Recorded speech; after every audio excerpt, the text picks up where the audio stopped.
just like you normally would. One thing that we talked about doing was when we do that, do like -1 times 49, which would become 7i. But then because there's a negative out in front, then that negative would stay on there. And so that would become -7i. Okay, I felt like on the quiz we did a pretty good job of all of the I stuff, all your operations, add, subtract, multiply. Just remember that if you have I squared, it always becomes -1. So there's several situations where that'll happen, especially when you're multiplying. When you do a problem like number 7, make sure that you rewrite it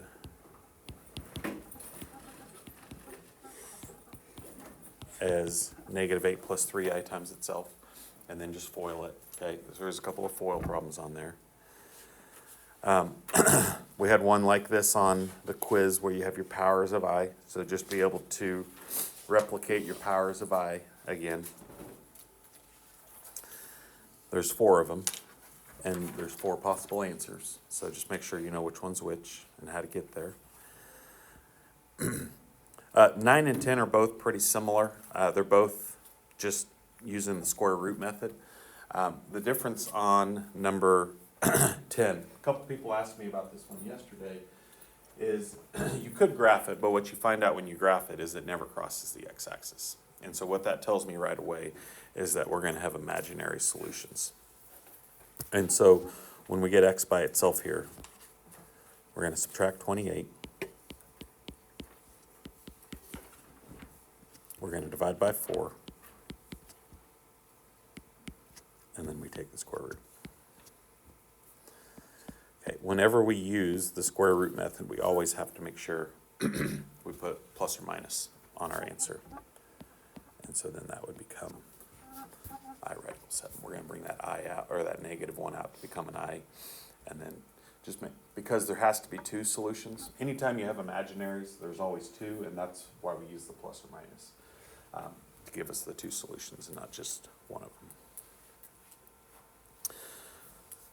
11 should be pretty straightforward. You're just looking at it. Where does it cross the x-axis? Quadratic formula I'll put up on the board again tomorrow. Just have to know how to use it. There's a couple of problems on here that you have to use the quadratic formula for. Number 12 is one of them. The other one I think is number 14. This one does not say use the quadratic formula, but you will need to use the quadratic formula on this one. The answers on number 14 are imaginary, and the only way to get those imaginary solutions is to put it in the quadratic formula. Number 13 is just a calculator problem. Where does it cross the x-axis? So just put it into the calculator, find out what your x-intercepts are going to be. Vertex, just a calculator problem. Find out where does it reach its maximum or minimum based on what type of parabola it's going to be. Does it open up or does it open down?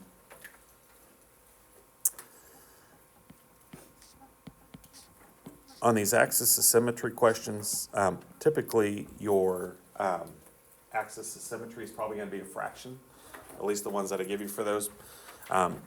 And that's why we use that little formula, -b over 2a, so we can get out what the axis of symmetry is going to be and not have to use decimals. And you shouldn't even have to use your calculator on that one. Okay, when it's asking me for the maximum and minimum, we're going to still look for the vertex. And then the max and min is the y value of that vertex. Where does it reach its high point or its low point of that? So that's why there's only one number there. It's not an ordered pair. The ordered pair would be if it says, what's the vertex? But the y value is where it reaches its minimum or maximum. So maximum means it opens down, and we can tell right away that this is going to open down because it has a negative a value. So right away, I could get rid of B and D because those answers aren't going to make sense. And now I know it's got to have a maximum even before I graph it. And then you just have to decide where that maximum takes place at.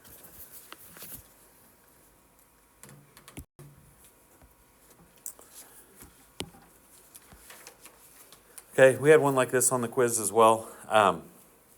You can put it into the calculator. You can also kind of remember the rules that we talked about for shifting it left, right, up, down, all the different changes that could take place. But putting it out in the calculator is pretty straightforward. Range is just your y values, high to low, low to high, sorry. Always start down here and work your way up and find out what the range is going to be.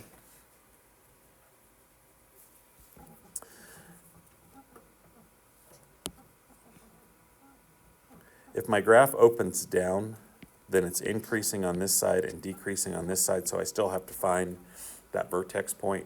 If my graph opens up, which this one will because it's a positive a value, then it's going to decrease on the left and it's going to increase on the right, okay? The value that we use here is the x value. So when we do max or min, we use the y value. When we do increasing and decreasing, we're going to say it's going to increase until it gets to this point right here as I go across my graph. So we don't use the y value on this one. It's going to increase from negative infinity to whatever, and then decrease, or vice versa.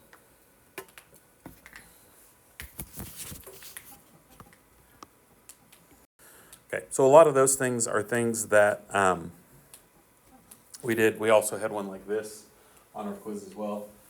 Just make sure you identify the vertex, the axis of symmetry, and make a table of values. You can do all of that in your calculator. Just kind of give me some points and try to graph that as accurate as you can. Get some points and get that vertex. Vertex is the big one.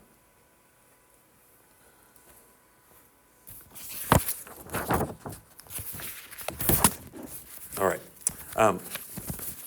Pretty much from 22 on are the ones that we've done since the quiz.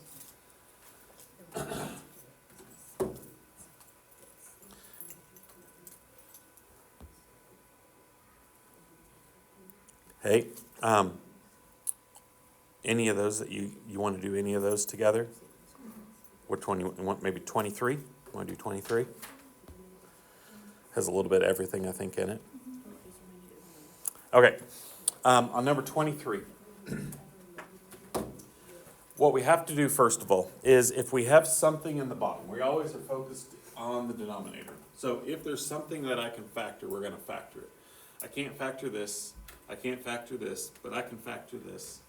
And sometimes it could be GCF, which this one is. It could be DOPS possibly, like this one down here is DOPS. It could even possibly be product and sum. I'm probably not going to give you any other factoring other than those three. I know we saw one on, it was SOMPS on the homework. I'm not going to give you a SOMPS because we very rarely see that. But those are the three types of factorings that we do see quite a bit. This one is just simply GCF. So we're going to take an x out, and that leaves me x minus 7. And so I'm just going to cross that out because that replaces that. It's the same thing, it's just in factored form. If I were to take x and distribute it back through, it gets me back to where I started. But we would rather have it in factored form. Okay, so there's two things that I need to determine. First thing is, do we have any restrictions? What values of x can we not have on bottom? 0 and 7. Okay, so x cannot be 0 or 7 because if I put 7 in here, that would give me 0 on bottom, and if I put 0 in here, that would give me 0 on bottom. Never ever want to have 0 on bottom, okay? Sometimes you may only have one restriction, sometimes you may not have any. Like for instance, on number 22, there isn't any restrictions because all I got is numbers on bottom. There's no variables on bottom. So there wouldn't be any restrictions on number 22.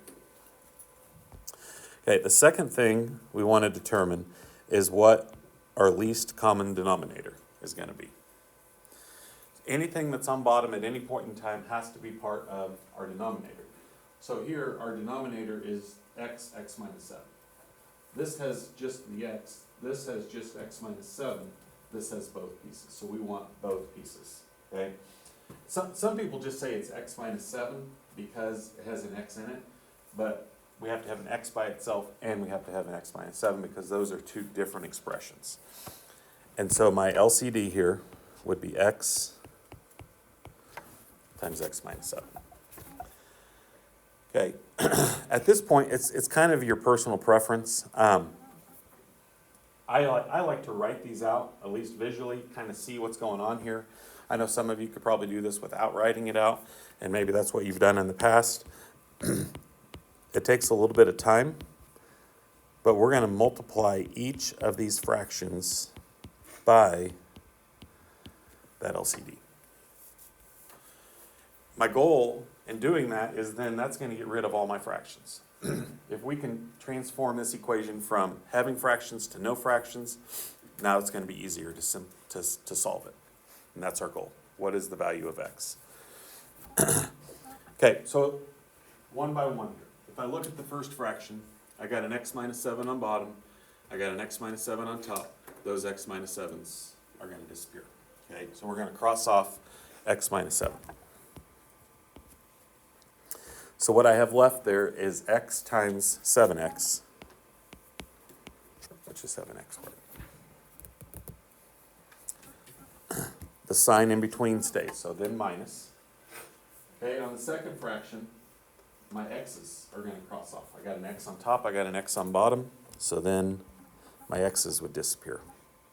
So we got a 4 times x minus 7. Really be careful, parentheses and those kind of things are really important here. And on the right side of the equal sign, x and x minus 7 both cross off. So this whole thing crosses off, and all I got left over there is 28. So we've now taken this from an equation that had fractions to now we don't have any fractions. That should happen. When you multiply through by this LCD, we shouldn't have fractions anymore, okay?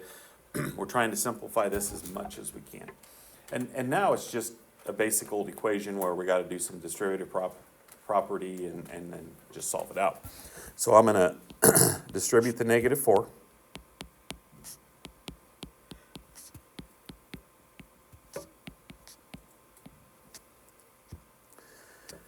And because this is a quadratic equation, it's got an x squared in it.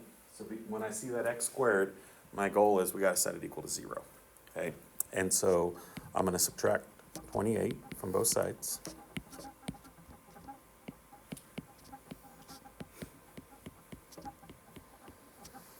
And it gets me to here.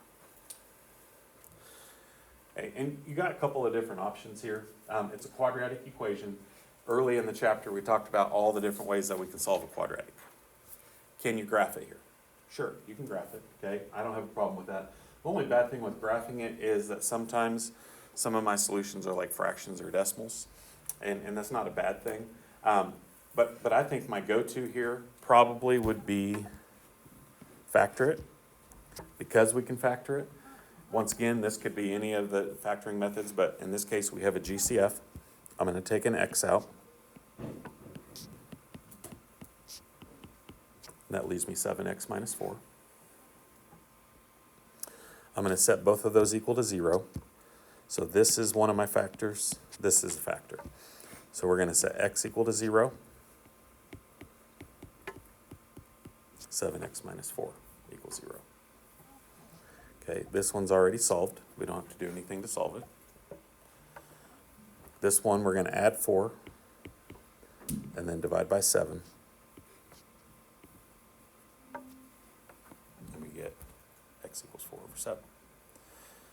And then the very last thing that we have to look at is go back to our restrictions. And that's why I like to do my restrictions at the very beginning. I've already got them set out there, and I see that 0 is a restriction. So that means we can't have 0 as an answer. So my only answer here would be 4 over 7.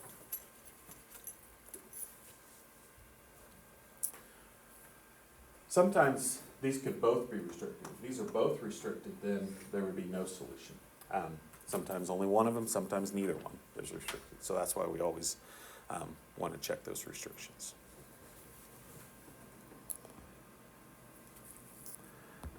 Uh, 25 and 26 are just solving using the square root method. 26, as we solve these out, I'm going to first of all subtract 16. And I get to this point right here.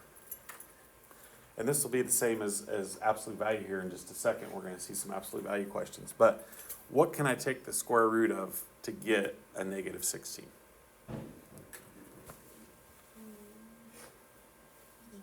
Can't, okay? And so what you have to identify here is when I get to this point right here and I see the square root of anything equal to a negative, we can stop right here, okay? Now, the reason I tell you that is because what some people do is they don't really pay attention. They just get in a hurry to solve. And they say, okay, I got to get rid of the square root. So they think, well, I'm going to square it. And then they get y minus 6 equals 256. And it looks like we get an answer here. This is why you want to check, okay? Because now if I take 262 and plug it in here, 262 minus 6 is 256. The square root of 256 is 16. 16 plus 16 does not equal 0. So this answer does not work. Okay. So there's a couple of different ways that you can identify no solution. But I think it's easier just to stop right here. If you see absolute value, or sorry, square root by itself equal to a negative,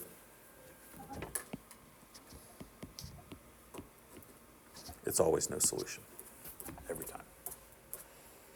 The same would be true for absolute value. If I ever have absolute value equal to a negative, it's always no solution. Okay?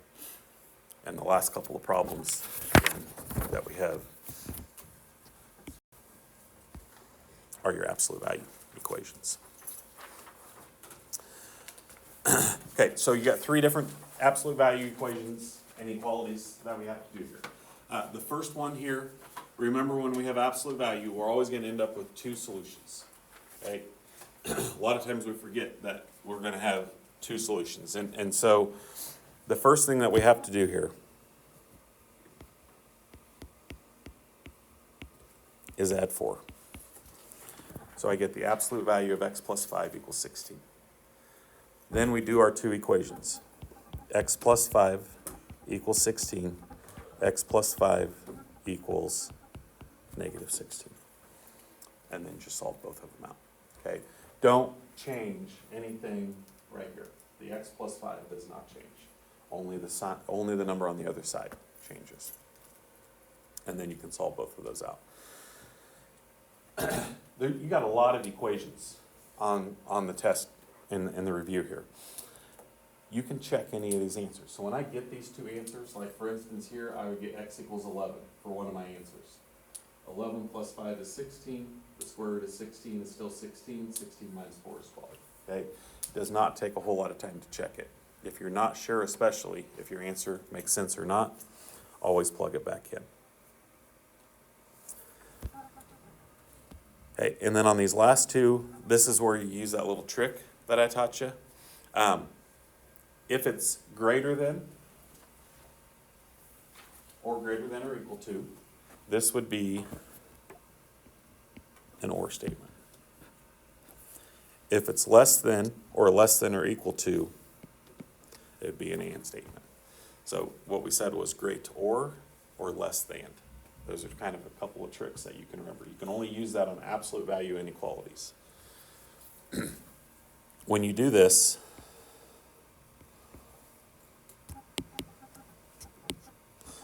the first inequality stays exactly the same.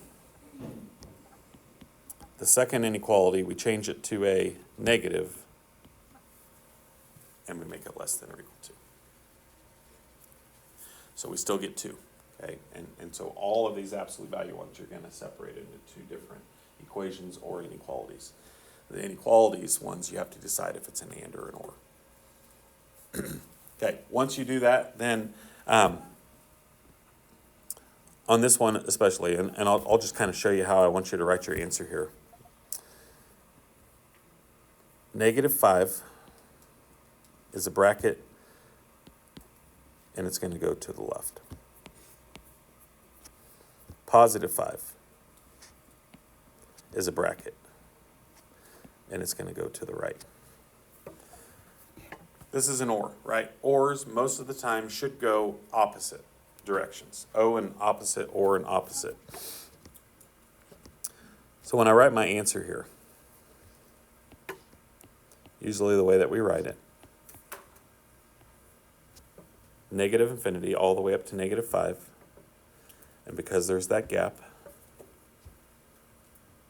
we put the U symbol, and then we're going to start over at 5 to infinity. And that would be our interval notation. Okay.